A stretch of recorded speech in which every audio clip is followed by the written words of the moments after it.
Back in January of this year, there has been some debate on whether or not this beetle even is a parasite, but rather a commensal organism, which is where two species are associated with each other, where one benefits and the other is neither harmed nor benefited.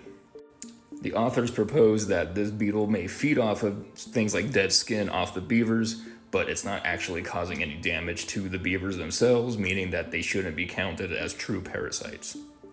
But the researchers also note that the border between commensalism and parasitism is pretty vague, and more research has to be done to truly determine on whether or not this beetle is a commensal organism or if it's a parasite. Right now, it's still considered a parasite.